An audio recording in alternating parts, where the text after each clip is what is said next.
where they tell us it was to address key scientific questions that could give answers to some of science's biggest mysteries, where we know from first-hand accounts that these people were giving off the impression that they were trying to get the help of demons in 1943. And 11 years later, they start smashing particles together, trying to find the God particle, which they say they finally discovered on July 4th, 2012, which was right at the buzzer. Well, 1954, this starts. 4 years later, this group, with the help of this guy, where we know that he wasn't a part of the group of love, then 12 years later, they start digging and trying to get to hell. And remember, this is the exact years that we have discussed so many times with every episode, making this whole picture clearer and clearer. So switching gears, we are going to travel to Ethiopia and check out this monolithic church, now being called the enigmatic, and it's not your everyday church.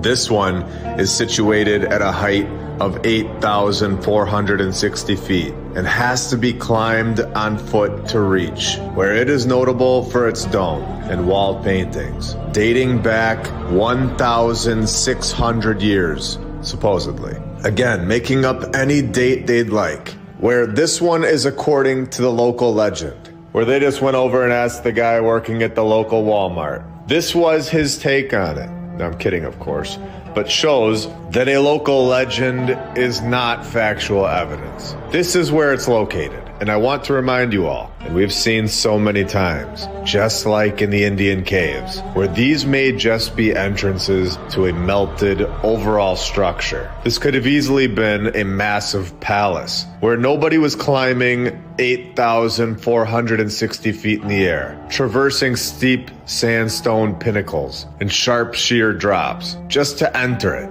A much better option for a church 1,600 years ago would have been on the ground. So saying that this entire thing is one massive structure would explain this much better, in my opinion, than believing that someone decided to build a church thousands of feet in the air during a time period where humans supposedly had nothing. I personally believe that if we were to remove the front layer of this thing, what we all can see, you would find more to the structure. I believe that you really would find a massive old world palace inside. And again, if this is the case, that this is one massive old world palace, how many more of these structures that we think are cliffs or massive rocks, how many more are actually palaces with rooms inside, just like they found in episode 73 in 1819 by accident, where the true history of this place is a total mystery. They start off by telling us that it was built in the honor of one of the 9 saints of the Ethiopian church, carved by Father Yameta 1,600 years ago, all documented in the local library. No, where it is, of course, not known why he chose such a remote location. They guess it's because he was evading enemies and capture, while others claim Yameta just wanted some peace and quiet, seeking solitude and isolation from the world, where the true history will forever be a mystery, except for the part where they definitely know exactly what happened 1,600 years ago, in the middle of nowhere, 8,460 feet in the air. Was this just a normal occurrence 1,600 years ago? Just climbing up 8,500 feet to make a church, all just to get some privacy? Was it possible that Donkeys Incorporated was keeping them up at night? I think 1,000 feet in the air would have worked. What do you think? So why go up 8,500 feet in the air to do this? This is ridiculous. According to all of these sources, including the Greek reporter, this is the world's most inaccessible church. When I believe that just like the Indian caves, these are just openings to a much larger structure, where we were going to end the episode right there, until I saw something massive pop up on my screen. Again, this church, located on a cliff, is located in Ethiopia, just 200 miles south, all in Ethiopia. We have the House of the Cross, a rock church that we are told is an Orthodox underground monolith church carved into rock. There are two churches belonging together, all served with one entrance, holding a rarely seen chapel at the western side. It can be accessed through the tomb of Adam. They can also access this location through a tunnel at the southern end of the courthouse. This location is named after the area where Jesus was buried, where it is believed to be the most important and holiest shrine in all of the churches in Lillibella. Now, was all of this carved into rock, like they say? Or was this one solid structure that now looks like a rock? I believe, in my opinion, this was a massive structure and has now turned into this formation.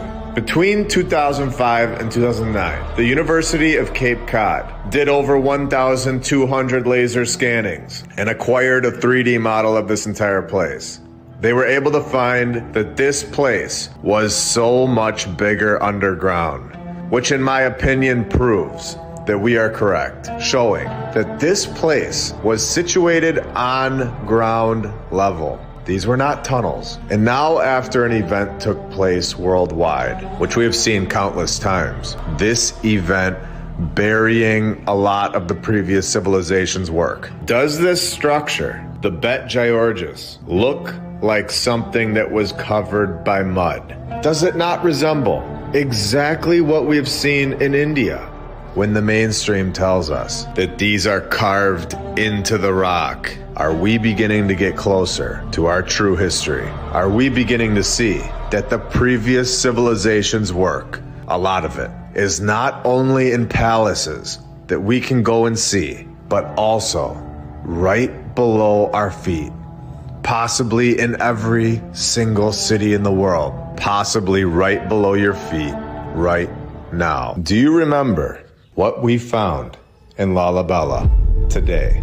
We are going to go even further than before. We are going to go high into the mountains of northern Ethiopia. It is one of the most important pilgrimage places of the Ethiopian Orthodox Church. These churches, supposedly carved into the rock, were built during the 25-year reign of King Lalibela, supposedly, where we are also told that they were built with more than a little help from the angels, where archaeologists question miracles. Again, we have shown a lot of evidence that these structures are most likely not carved out of solid rock, and they were most likely constructed and have since turned into this appearance, especially when we are told that these churches at Lalibela also form interconnecting complexes, tunnel systems. Again, something that we have shown all over the world, this time within the solid rock formation. And it goes on to say, church tradition recognizes the huge task represented by the cutting of these churches and their associated trenches, passages, and tunnels. On this channel, we suggest that there was a civilization before us that held incredible technology that we are being given back today very slowly. A civilization that was able to construct incredible structures all over the world, structures that we are still able to go inside of. They held tools that would blow our minds today. As the paragraph continues on, we read, it explains the completion of the excavation during the reign of a single king by attributing much of the work to angels, who, after the workmen had downed tools for the day, came in on the night shift and worked twice as fast as the human workers had done. This story is suggesting that angels came down and helped humans construct the palaces around the world. Again, this is all research, and you are free to think whatever you'd like. But when I find something that possibly opens even more doors for us, possibly shows us the truth,